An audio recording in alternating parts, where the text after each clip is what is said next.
Hey guys, how's it going? Hope you're having a wonderful week like always. Today, I continue with my David Bowie discography journey, and yes, we have made it to his 5th studio album from 1972 called The Rise and Fall of Ziggy Stardust and the Spiders from Mars. Now, I thought I was excited to listen to Hunky Dory for the first time, which I was, but I'm even more amped up to be listening to this album.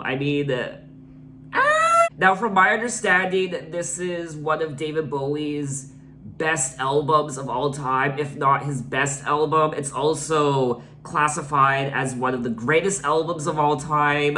So many accolades. Described as a rock opera and a loose concept album, Ziggy Stardust is David's alter ego, a fictional, androgynous, bisexual rock star who is sent to Earth as a savior before an impending apocalyptic disaster. Now, this is my first time listening to the entire album. I don't recall hearing any of these songs before, but like always, if I start listening to a song and it sounds familiar, I'll let you guys know. There are 11 songs, and the album is 39 minutes. And yes, I just doused myself in glitter. Ziggy Stardust. If there was ever a right moment to just douse myself with glitter, it would be today's video. Some gold glitter that I've been using sporadically through random videos I've done in the past. I am trying to decide what to do in my next video, my next David Bowie video for Aladdin Sane. I do want to paint on a big ass iconic lightning bolt on my face like he did for the album artwork, but I just don't have the materials to do that right now. But anyway, enough talking. Let's get into the album with track number 1, 5 Years. Glitter is just flying everywhere right now. Pushing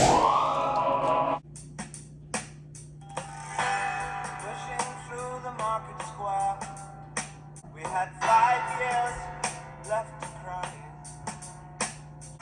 Oh, I love that part. Electric irons and TVs, and all the fat, skinny people. I never thought I'd meet so many people. I saw you with a broken arm. It's just there between the wheels of a Cadillac. I think I saw you in an ice cream parlor. And I thought more, and I wanted to get back there. I kiss you, you're beautiful. I want you to walk. 5 years stuck on mine. 5 years, that's all we got. We've got 5 years. That's all we've got. We got 5 years. 5 years, that's all we got. We got 5 years. Baby, hurts a lot.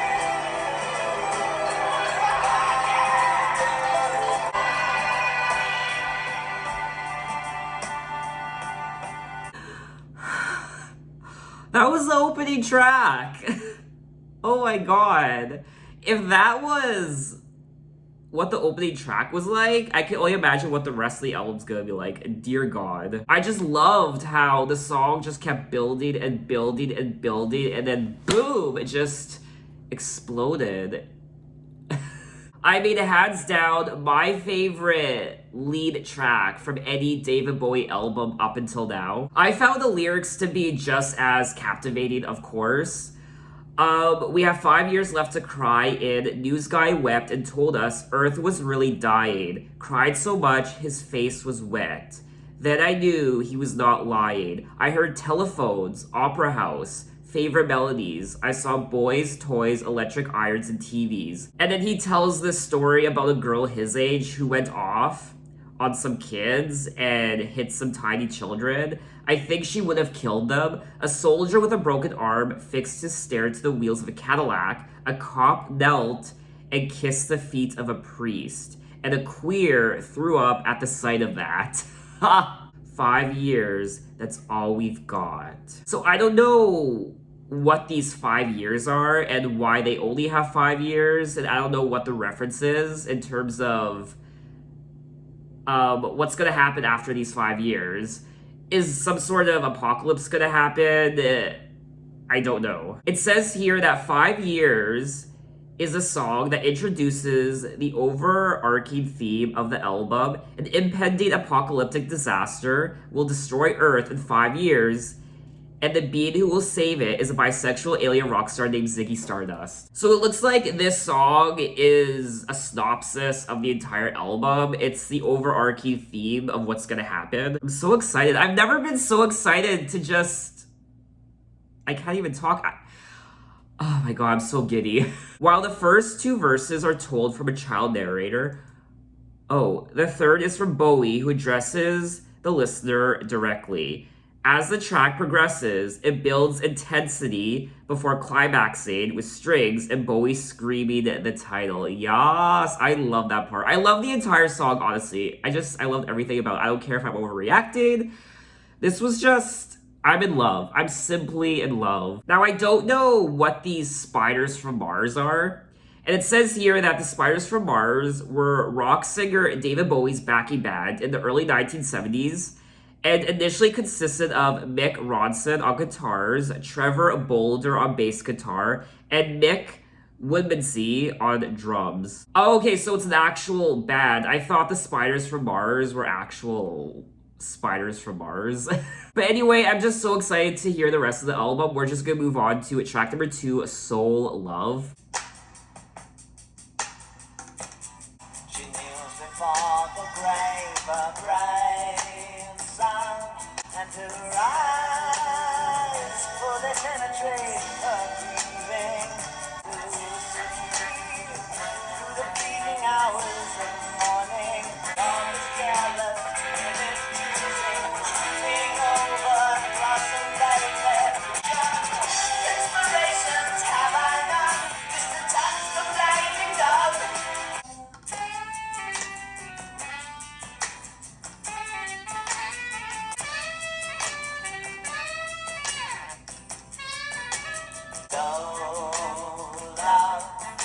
The priest entices the word and image choosing, streaming over blossom fading, touch the flaming dove. All I have is my love.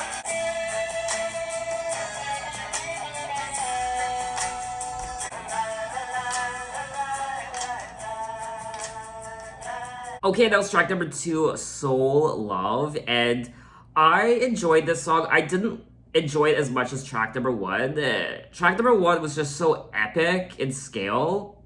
This one was a little bit of a come down. And when I say a little bit of a come down, I don't mean it as a negative. I just mean it's much more calmer and chill. And of course, I loved the production, the riffs, the guitars, and the horns. I think it was a saxophone. That was beautiful. New love, a boy and a girl, they're talking. New words that only they can share in. New words, a love so strong it tears their hearts.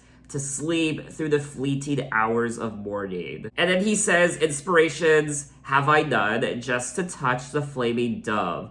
All I have is my love of love, and love is not loving. So he is singing about this boy and girl who are perhaps in love, or I don't know. And he's singing about this priest and about God and love, and it is a little cryptic.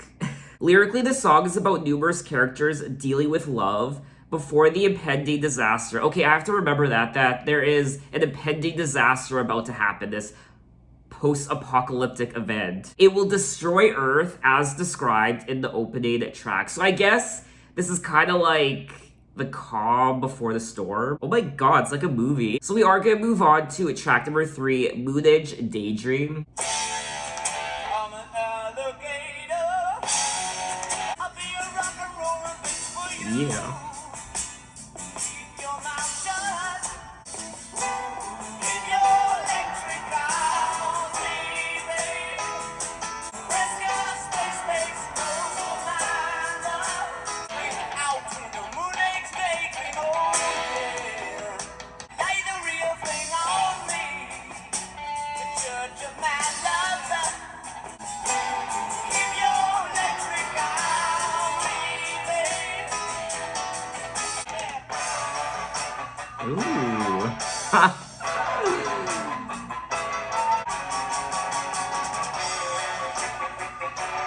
Keep your electric eye on me.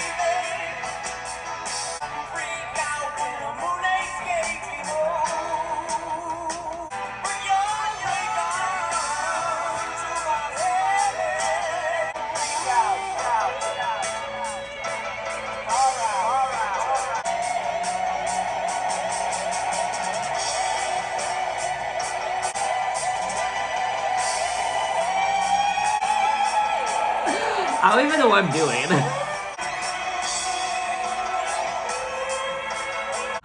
Yes. I am obviously being possessed by the ghost of Ziggy Stardust. I mean, you know shit's real when I have to take a drink break. Some wonderful iced tea. I feel like this is gonna be one of those albums I listen to for the first time where it's gonna be a very unique experience.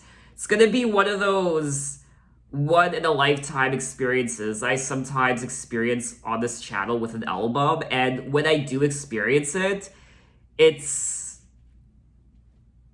amazing. It's out of this world, I should say. And I don't know if you could tell, I really like this song. I really liked the melody of the chorus, and one of my favorite parts of the song was the last minute and a half or so, where all we hear is the guitars and just... It was ecstasy, it really was. Now, once again, I don't know if I am overreacting.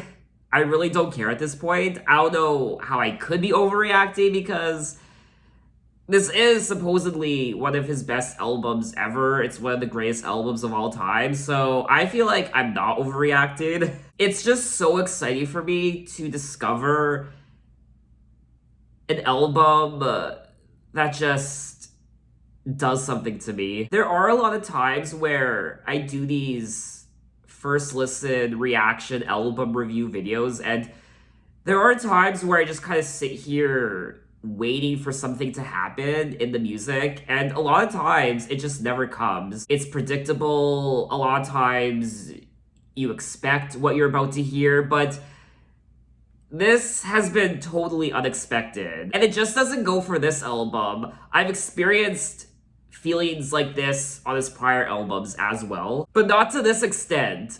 I'm an alligator, I'm a mama papa coming for you, I'm a space invader, I'll be a rock and rollin' bitch for you, keep your mouth shut, you're squawking like a big monkey bird, and I'm busting up my brains for the words. He also brings up a church, the Church of Man. Love thee is such a holy place to be. Make me a baby, make me know you really care. He does bring up religion and churches and priests on this album in his lyrics quite a bit. I mean, we are only 3 tracks in, but I know this album is about a space invader, Ziggy Stardust, coming down to Earth before the apocalypse starts or whatever, but I feel like there's also subtexts in the music as well, other themes. I just keep thinking that if in reality there was ever a post-apocalyptic event to happen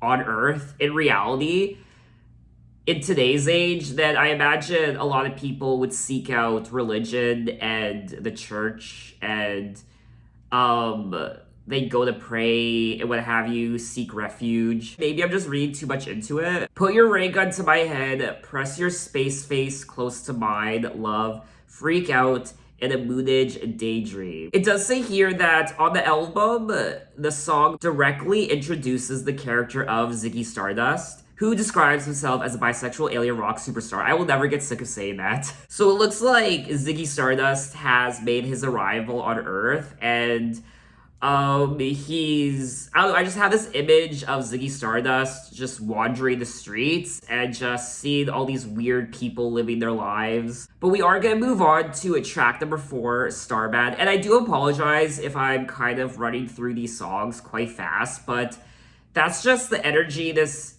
album is giving me. It's just giving me adrenaline and excitement, something I don't experience a lot in these videos, and I just want to keep moving on to the next song. I just want to keep experiencing this production. Didn't know what time it was, the lights were low. Then the loud sound that seemed to fade. There's a starman waiting in the sky. There's a starman.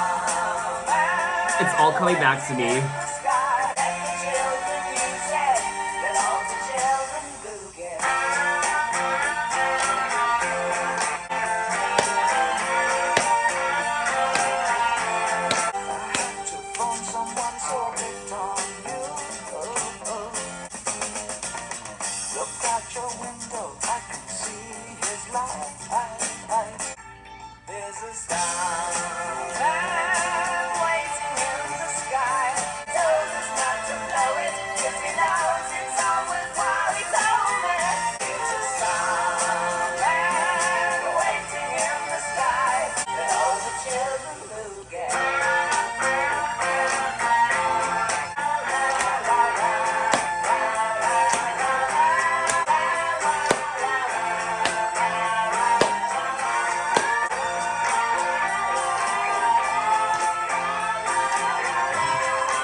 So yes, I have heard this song before, obviously. I don't know why the title of the track didn't ring a bell when I was looking at the track list. But when that chorus hit, I was done for. How could I have possibly forgotten about this song? I mean, once again, that chorus, it's just so iconic, and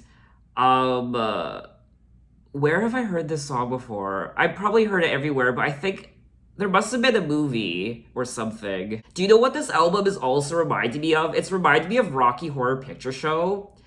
How, oh, what's his name? Dr. Frankenfurter is, a transsexual from Transylvania. It's this planet in outer space. I wonder if that was inspired by this. I am curious to know when Rocky Horror came out.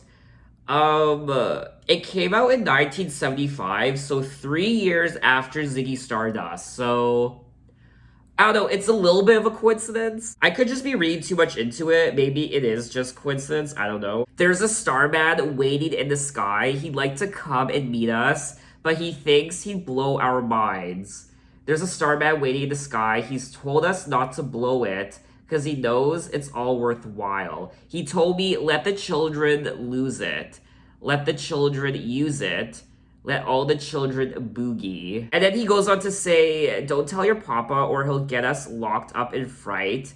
There's a Starman waiting in the sky. There's something very whimsical about this album.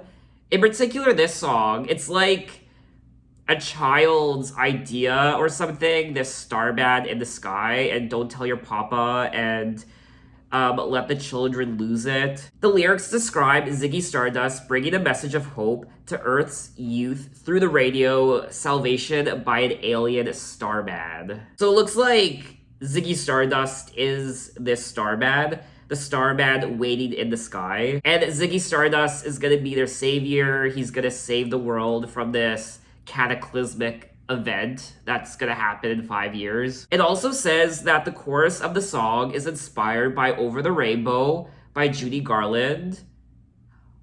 Oh, really? Let me hear it again.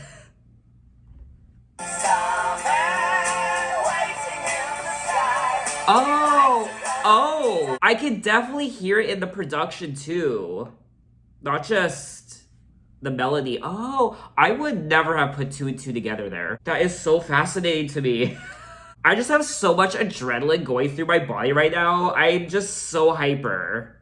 I don't know what's happening. There is so much information about this song. It just keeps going on and on and on. I am just obsessed with this album. I just... you know what? We're just gonna move on to track number 5. It Ain't Easy. When you climb to the top of the mountain, look out over the sea. Then you jump back down to the rooftop. Look out over the town. You're bleeding round. It ain't easy. Almost gave me a heart attack. Well, all the people that got their problems, standing up in you, get there in the end. Sometimes they'll take you right off. It ain't easy. It ain't easy. Satisfaction, satisfaction. Keep me satisfied. All the woman really wants, you can give her something too.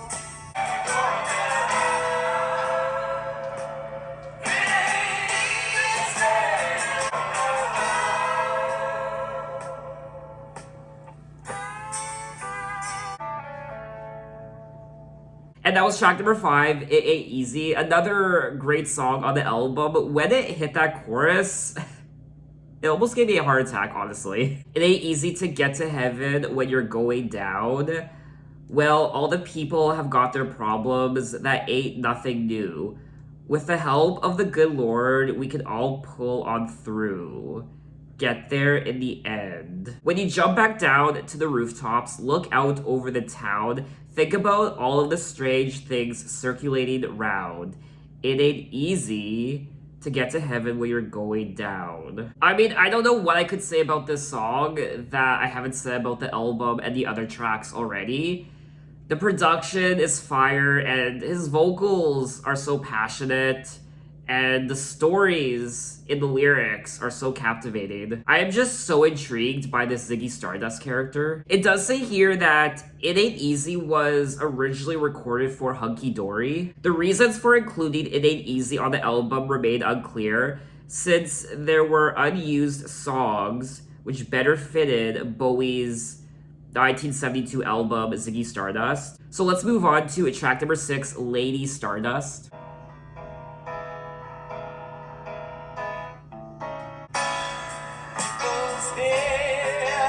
At the makeup on his face, the boy in the bright blue jeans jumped up on the stage, and he was alright.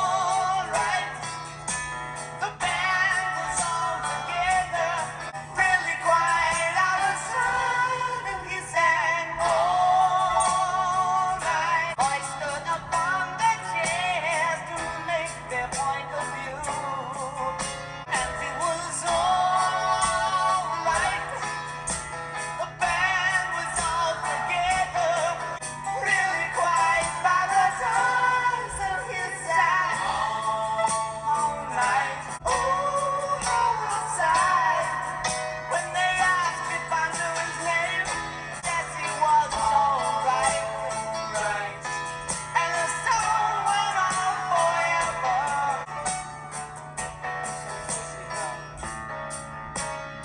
And that was track number 6, Lady Stardust. And I really liked the piano on this track. It kind of gave it a jazzy feel.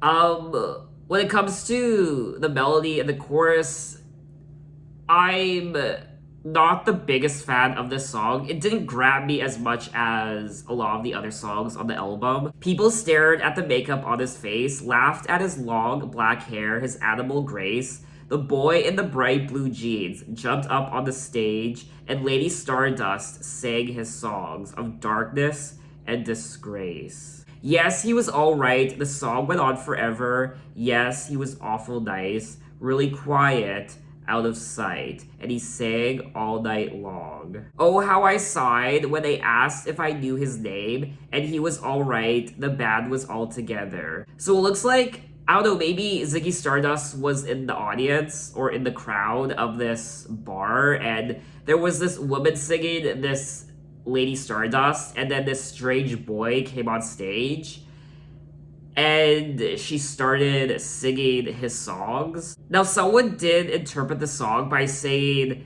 the narrator of the song is Ziggy Stardust, and he's making the Lady Stardust as a kind of spiritual or metaphoric mate. People are also saying that the song is about Mark Bolan, and I don't know who that is. The song is generally interpreted as alluding to fellow glam rock icon Mark Bolan, and Mark Bolan is or was an English musician, singer-songwriter, record producer, and poet.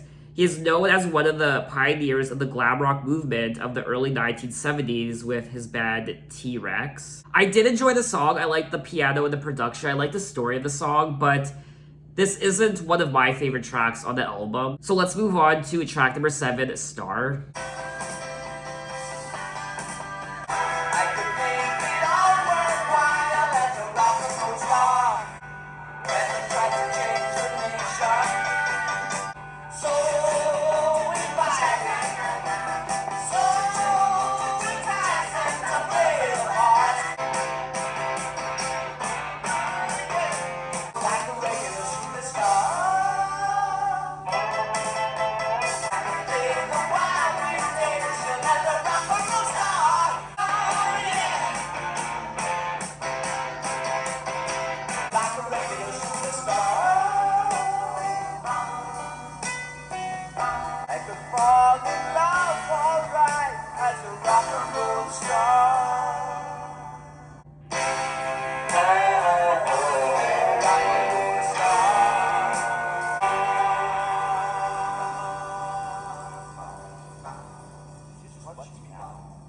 And that was track number 7, Star. And I really like how the song started off quite fast. I was just moving my body around alongside the production, and then by the end, it slowed down quite a bit. I like that transition there. Also, the piano was a lot of fun to listen to. I could make a transformation as a rock and roll star, so inviting, so enticing to play the part. I could play the wild mutation as a rock and roll star. So it looks like, I don't know, Ziggy Stardust has come to Earth and he's saying he can turn himself into a star, a rock and roll star. I guess this song is where the rock star part comes into play when it comes to who Ziggy Stardust is, a fictional androgynous bisexual rock star. Someone here did say that the song is about people becoming rock stars to try to make a difference in the world. So let's move on to track number 8, Hang On to Yourself, which is what I'm trying to do as I listen to this album. I'm literally gripping the sides of my chair sometimes.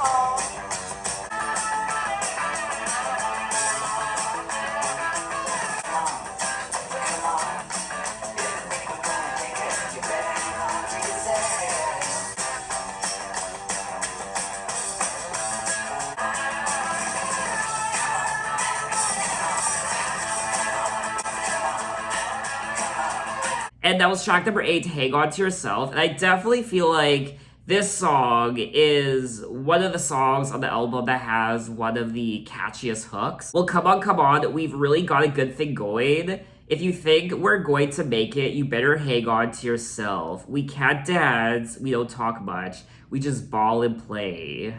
But then we move like tigers on Vaseline. You're the blessed, where the spiders from Mars. Well, come on. This is one of those songs you listen to when you're completely drunk, and it's like 2 a.m. I mean, to be fair, this is definitely a little bit of a party album.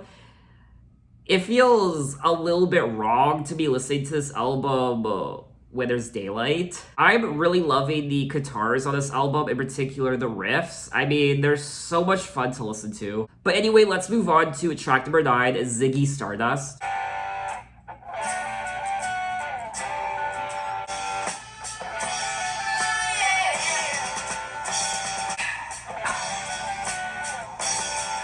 Ziggy plays guitar, jamming good with Weird and Gilly. Became the special man, then we were Ziggy's band. Ziggy really sang, screwed up eyes and a screw down hairdo. So where were the spiders? Just the beer light to guide us.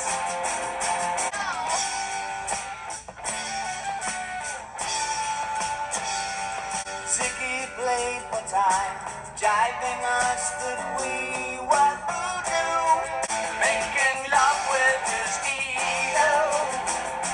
When the kids had killed the man, I had to break up the band. I like that part. Ziggy played guitar.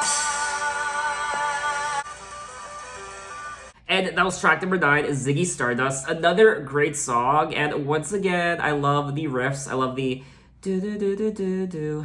Honestly, that was probably my favorite part of the entire song. Ziggy played guitar, jamming good with Weird and Gilly, and the spiders from Mars. He played it left hand, but made it too far, became the special man, then we were Ziggy's band. Ziggy really sang. But boy could he play guitar, making love with his ego. Ziggy sucked up into his mind.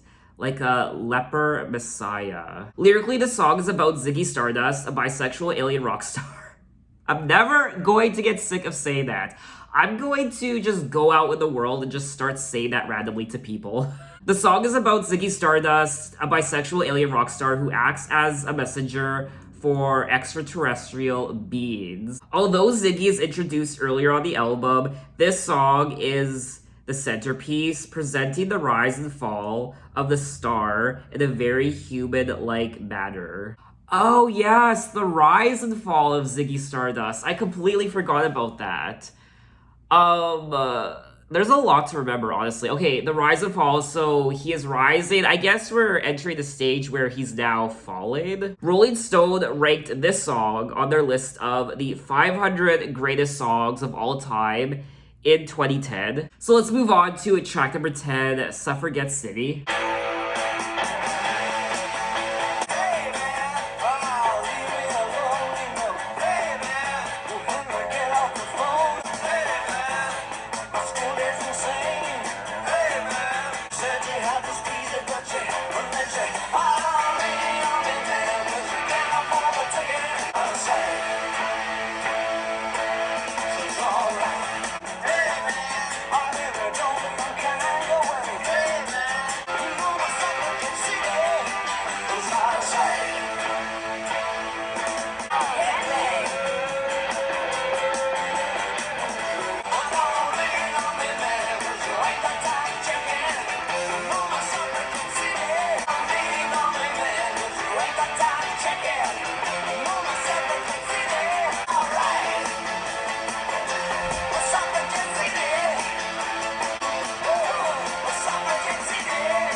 Oh my god. I have no words. I have absolutely no words. Definitely one of the more energetic songs on the album, as you just saw for yourself. There's only room for one, and here she comes. Don't lean on me, man, cause you can't afford the ticket. I'm back from Suffragette City. And don't lean on me, man. My favorite part, my favorite part has to be Wham Bam, thank you, ma'am. Yes. The lyrics include a reference to Anthony Burgess's novel A Clockwork Orange. Oh. And the famous lyric, Wham Bam, thank you, ma'am. Okay. I've never seen A Clockwork Orange. I won't lie, I tried to get into it and I couldn't. I think I watched the first 15 minutes or something. I just couldn't get into it, but that was years ago, so I definitely want to try and watch the movie again. The song has subsequently been called one of Bowie's greatest songs by multiple publications. Oh. This song was definitely a lot of fun to listen to, and I absolutely adore it. So we have come to the end of the album, track number 11, Rock and Roll Suicide. Time takes a cigarette, puts it in your mouth. The water wall is calling. It lingers, then you forget. Too old to lose it, too young to choose it. Oh no, no, no, you're a rock and roll suicide. Jet breakfast snarling as you stumble across the road. Don't let the milk float ride your mind. They're so natural. Oh no, love, you're not alone. You're watching yourself, but you're too unfair. I'll help you with the pain. You're not alone. Let's turn on and be wonderful. Give me your hands.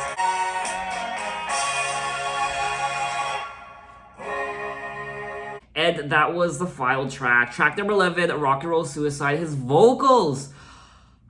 There was so much raw power and emotion in his vocals on this track, especially towards the ending. You're not alone. Just turn on with me and you're not alone. Let's turn on and be not alone. Wonderful. Give me your hands, cause you're wonderful. Give me your hands, cause you're wonderful. Give me your hands. This was such a wonderful way to wrap up the album, but I'm also sad. I don't want this album to end, but alas, it has to. The song details Ziggy's final collapse like an old, washed up, Rockstar. I absolutely loved the journey I went on listening to this album. It was really unlike anything I've ever listened to before, and I love it when something like this happens in one of these videos. It's rare, it doesn't happen all the time, but when it does, it's pure magic. I loved the entire story of the album track by track. It's so cohesive. And I loved the character of Ziggy Stardust.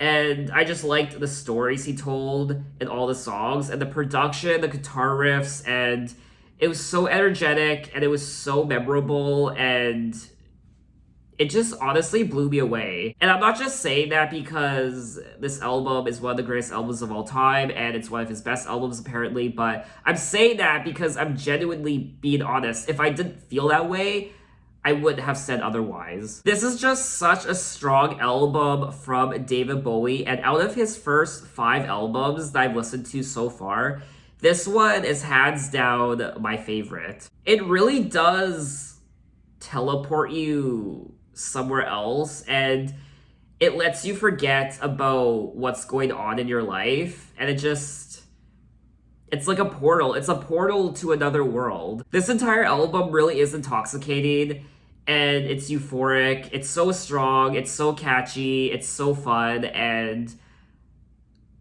I can definitely see myself listening to this album all the time in the near future. I loved all the songs. There are a couple songs that I thought were okay. I didn't love all the songs, but overall, I would listen to all these songs again. David just sounds so confident on this album, and finally, it sounds like he knows what he's doing now. So I think that's all I wanted to say on the album. I feel like I've said everything I wanted to throughout the course of the video, and I think I'm just gonna leave it there. This video is definitely much shorter than I thought it would be, but I'm totally fine with that because I just had so much fun. I totally just immersed myself into the music, and it was definitely an experience. So what did you guys think of the album? What are your impressions? What was it like for you to listen to this album for the first time? Maybe it is your favorite David Bowie album of all time. Maybe it's your favorite album of all time. Tell me why in the comments. There's also something quite liberating about this album and this character, Ziggy Stardust. David is just so unafraid to project his image and who he is into his music. So in my next David Bowie video, we will be moving on to 1973 when he released Aladdin Sane. Now, I am equally excited to listen to this album as I was Ziggy Stardust and Hunky Dory. But anyway, thanks for watching, guys. You can find me on Instagram, you can find me on Twitter, you can message me, you can say, hey, how are you? And I will see you next time. Take care.